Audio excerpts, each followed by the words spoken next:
Alors, vous avez réussi? Salut l'équipe, c'est pas trop logique et on se retrouve aujourd'hui pour une nouvelle vidéo. La suite de ma vidéo challenge de décembre, la suite de mon je te défie. Est-ce que vous avez réussi? Est-ce que j'ai réussi? Pour rappel, sur ce mois de décembre, je vous ai mis au défi de lire une liste de mangas selon des thèmes prédéfinis. Pour rappel, Vive le vent d'hiver, Feu de cheminée, Retrouvailles, cadeaux et surprise. Vous étiez nombreux à avoir participé en commentaire. Vous aviez été beaucoup moins nombreux à participer en vidéo ou en format Instagram ou en format TikTok, ou alors j'ai pas fait gaffe. Je remercie évidemment Loïc pour avoir participé. Je vous mets sa vidéo en commentaire d'ailleurs. Sa vidéo participation qui fait plus de vues que la mienne, alors que moi j'explique le format. Enfin, merci à toi pour le boost de visibilité sur Challenge. Pour rappel, moi j'avais décidé en amont des mangas que j'avais choisis. C'est l'heure du bilan. Moi j'étais parti sur Ascension parce qu'il fait froid. Non, Ascension, parce que c'est l'hiver. Parce que c'est de l'escalade. Parce que regardez les couvertures. Parce que regardez mes deux tranches. Comment ça, c'est pas les mêmes? Bah ouais, Delcourt ton cam réédition. Ils auraient pu regarder le même dos pour la réédition, non? Enfin, au moins, j'ai pu avoir la suite. C'est déjà pas mal. Alors, Ascension, de quoi ça parle? Ascension, c'est un jeune qui se fout de tout. Vraiment. Aucun intérêt dans la vie. Aucun intérêt dans le sport. Aucun intérêt dans la culture. Dans les femmes, les hommes, les études. Ils sont fous. Et un jour, on le défie à l'escalade. Vas-y, escalade, c'est toi. Il le fait, le gars. Et il le fait comme un putain de goat. Et en fait, on se rend compte que le mec est en gym d'escalade. Et c'est un peu ça l'histoire. Donc c'est plus ou moins un manga de sport. Sauf que le personnage est détestable au possible. Mais au-delà de ça, c'est les dessins qui font le sel de ce manga. C'est magnifique. Ouais, c'est l'un des plus beaux mangas que je connaisse. Pour le coup, je pense à cette case-là. Ou à cette planche-là. J'ai pas le souvenir d'avoir une plus belle planche devant les yeux. Vraiment, c'est le type de manga que la lecture doit faire 1 heure. Et que tu passes 25 minutes sur des planches parce qu'elles sont magnifiques. Donc c'est le manga que j'ai choisi pour Vivre le vent d'hiver. J'ai coché la catégorie et c'était un régal. Pour le deuxième thème, Feu de cheminée, j'avais choisi Fire Punch. Dans cet tome-là. Pourquoi Fire Punch? Le feu. Ouais, c'est tout. En plus, je le savais pas avant de lire le manga, mais ça se passe sur une espèce d'air glaciaire. Donc ça cochait également Vive le vent d'hiver. Fire Punch, qui est l'une des premières œuvres majeures de Tatsuki Fujimoto, le papa de Chainsaw Man, de Look Back, de 1721 et de 2226. Je vais pas faire le rajout tout de suite, c'est pas mal. C'est l'histoire dans un monde où les gens naissent parfois avec des pouvoirs, les élus. Un jeune frère et sa sœur reçoivent le pouvoir de se régénérer. Du coup, le personnage principal, l'homme, se régénère hyper vite. On lui coupe le bras repousse. Sa sœur, un peu moins vite. Ça peut mettre parfois 1 semaine jusqu'à que son bras repousse.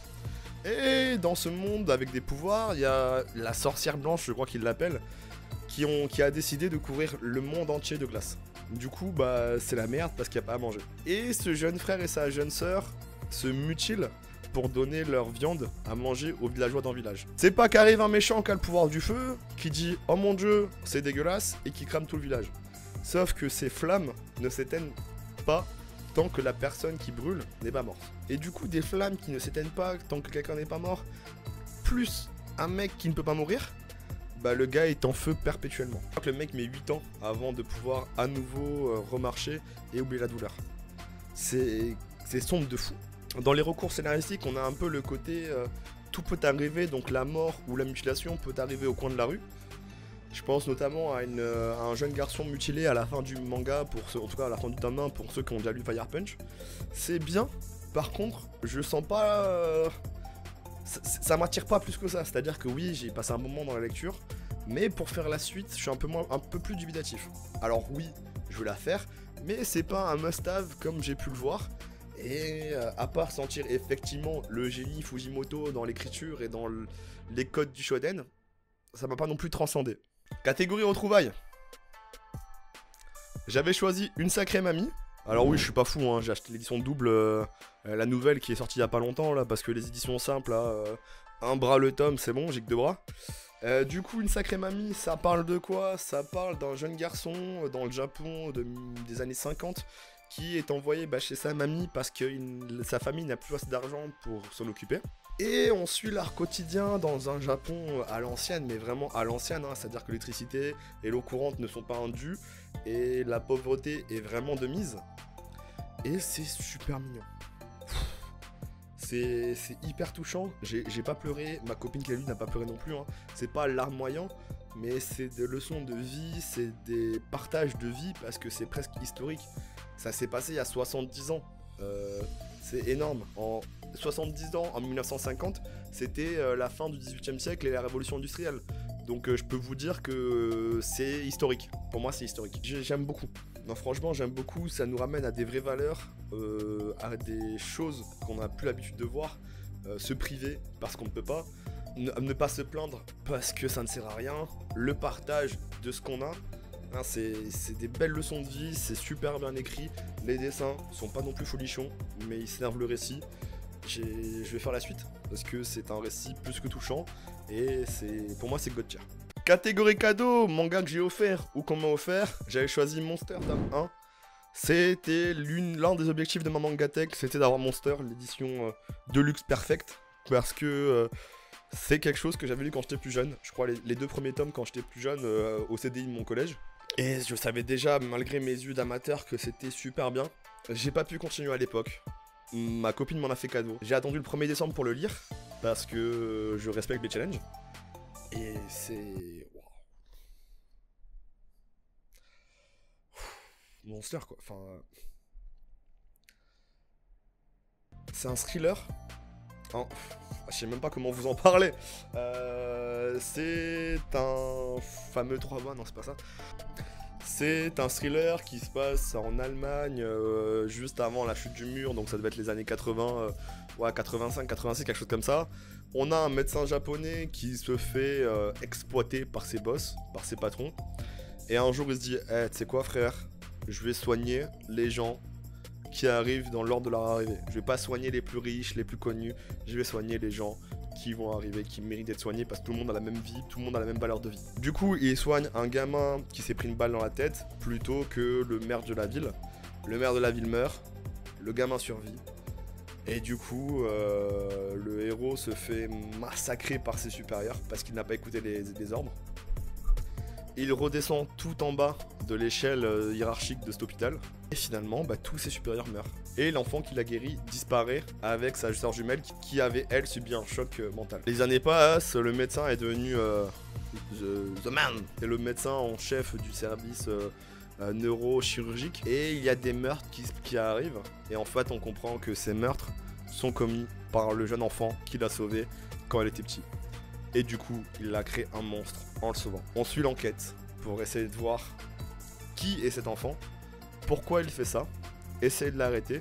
Et surtout, on commence à comprendre vers la fin du manga, à la fin du tome 1, que les crimes sont imputés au docteur et pas au jeune garçon. Les dessins sont justes, l'histoire est bonne.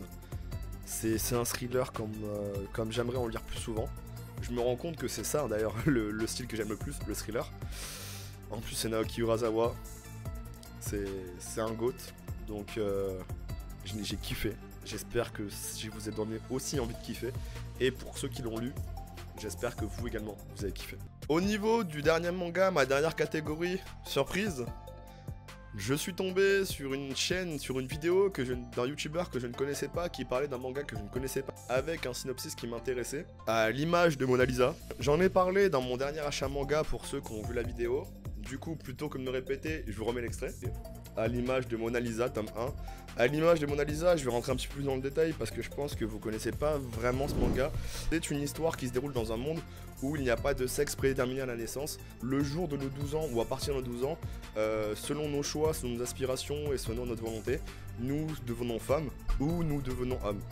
Jusqu'à nos 12 ans, nous restons androgynes et c'est à partir de ces 12 ans que nous commençons à développer des attributs masculins ou féminins. Et nous suivons un protagoniste ou une protagoniste, j'avoue qu'au niveau écriture inclusive, je suis pas le meilleur, qui n'a pas eu ce choix et que son corps ne s'est pas transformé à ses 12 ans. Aujourd'hui, Yael a 18 ans et du coup, on suit une romance entre ses deux meilleurs amis, un qui est homme, une qui est femme, et chacun est amoureux d'elle.